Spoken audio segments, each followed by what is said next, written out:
زاتر وکم زنن جاره کدن هویت دولت ترک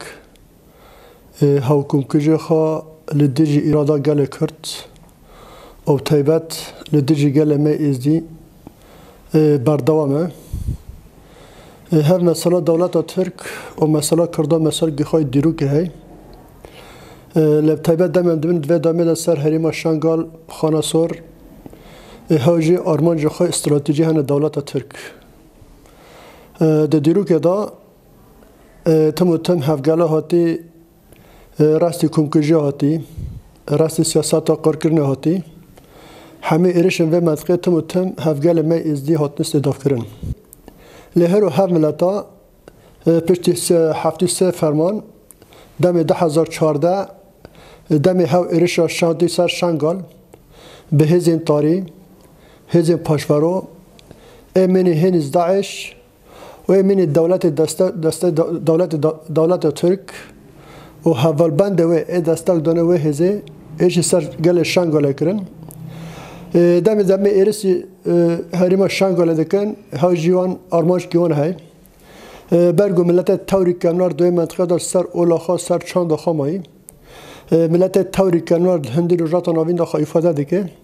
برگو به دست و هزین پاشورو دخواستن و ملتی تنهی بکن بدن قر کرنه لما گل شنگال براستی فیداکرا گل شنگال برخادنا گل شنگال و آلیکاریا تفگر آزاده آلیکاریا و گلی کر گکنی به حکم گجا شنگال والا داستا کنی با جاره گدن هاو گل شنگال هاتی به ifade کرن خواه ifade بکرا خواب اراده بکرا پشت حکم گجی والا بی به دستن دولت ابینه آلیکار برا و هاو حکمت اقلیم به داعش ربی آلیکار در فدا گندن لجاره گدن گل شنگال سر خاص کنی لپشتی و پشکتنه گل کرد گل شنگال گل می ازدخان خبر خستن کر خواب باندور کر گکنی با هدی پاراستنا چند داخا پاراستنا اولا خواب کن لدم پاراستن کر بر بعد خواب هست کر تشت خواهی اولیا واکرن لوردا تشت هدی هاو جواکا سفیل خواهی فاده کر و خساری خواهی اعلان کر هاو خساری همی سازی خواهی سفیل هاتا واکرن یا جی نواندا پارلمانتر هاتا واکرن لدم هرند بین دولت ترک و به هویت خواه به فروک مسیر دم ایرشی ملتا دکه ایرشی شخصا دکه به معنی حفظ ضعفت دولت ترکه دم دولتک بوی عظمت خواه دم جشه چاره ارتش چاره عالم دخواه ifade دکه اد هنر دم هر به تیره که فروک دم شخصا استداف دکه ازانه به حفظ دولت ترک هتی والا خواه دم هر ایرشی سر پارلمانتر دکه برلمانتر هاو جه پرسکری گله جه پرسکری که هاو پرسکری که چرنگ و جواگا خبره وابه خواباندور بگه خواب حزب که عین دور دا نه مسئله که عسکریه نه ارتش ده های نه چکن قداخاکری های او که ملت کی سیفیل ملت کی بس اراده خواده که اراده تمثیل گل خواده که شرم کش مرا جگل مرا دم هر مرا مالا خوا سینور خوا دجمن خارا وکه وره گل ما وره تنکرن دوار ده حبگی زاتر که ماسی قاضی نافنه تویجه هی هف دولت نافنه توی گشتی وانه حقوق مروفا باندکن حقوق انسان باندکن وانه دموکراسی باندکن واره پاراستن اولاد دکن دنیا دا براستی به حق گل ما ازدی کمانه کماسه کرنه زاتر نها دولت ترک دم هر ایرشی خواب تایبت نزدیک 7 مفرد سر باشور پر گران کریم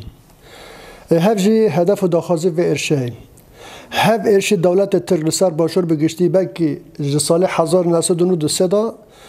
بکی به دها نواند خواه لشکری قاعده خواه جهنه اما چه معنی؟ یک جی دولت ترک دخوازه جاره کدن ویره هاو مسیاق الملی بلکه دلوزان دهاتی او کرن دما عصمان دخوازه جاره کدن وگرنه یک جی ایریش خواه ودمه سر شنگال سر باشوری کردستان یک جی دخوازه بگشتی به توافق که ناو نتاوی باشور جاره کدن لپی خواه که هاو جی صدم خواه شورش روژاوای شورش روژاوا خاکر میناک خاکر باندورک برگو دولت ترک نخوازه هاو مشو هاو پی واجو پیش کوینه برگو هاو پی واجو روژاوا پیش کوه تحصیل دست ترکا دستر کرده گشتی برگو دولت تر دوی دمه دا هاو جیب توافق که ناو نتاویه براستی که هگر من تحالف دولی ما ندی چما فروغ خورادی که من تحالف دولی وهز النام نتاو ركش تركارا ودكن هاوجي توافق كي جشتهد أورلاقي بغداد دجي دورلاقي حكمتي باشو دجي هاي قال ماي أوروبا دمنه كلمة رابن سالنكا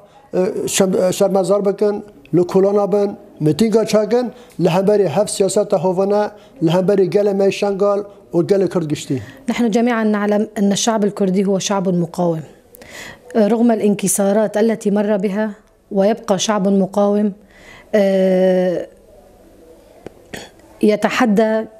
كافة الصعوبات التي يواجهها من اغتيالات، من هجمات من الاحتلال التركي. في الآونة الأخيرة وقبل الآونة الأخيرة أيضا نرى الاحتلال التركي واغتيالاته التي تحدث في شنغال ضد شعبنا الكردي في شنغال. هذه الاغتيالات التي طالت بعض الشخصيات الوطنية السياسية في شنغال هي دليل على ضعف الاحتلال التركي. هذا الضعف جاء نتيجة الانهيار الذي هو فيه من انهيار اقتصادي وسياسي، وهذه الهجمات على شنغال من اغتيال الرفيق مروان بدل، اغتيال الشهيد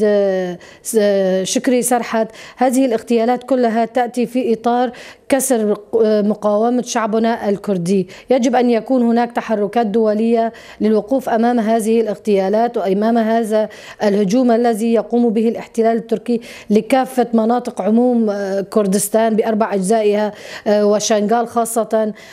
روجافا، جبال قنديل، مناطق الدفاع المشروعة. يجب أن يكون هناك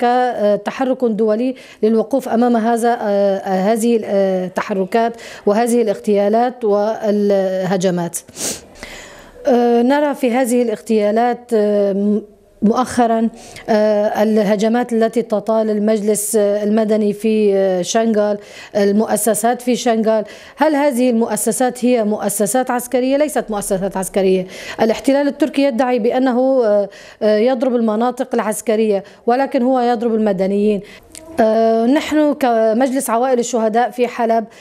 نحن سنبقى سائرون على دم وخطى الشهداء، وسنضحي بما لدينا، وسنكون بجانب إخوتنا الإيزيديين في شنغال، وما يطلب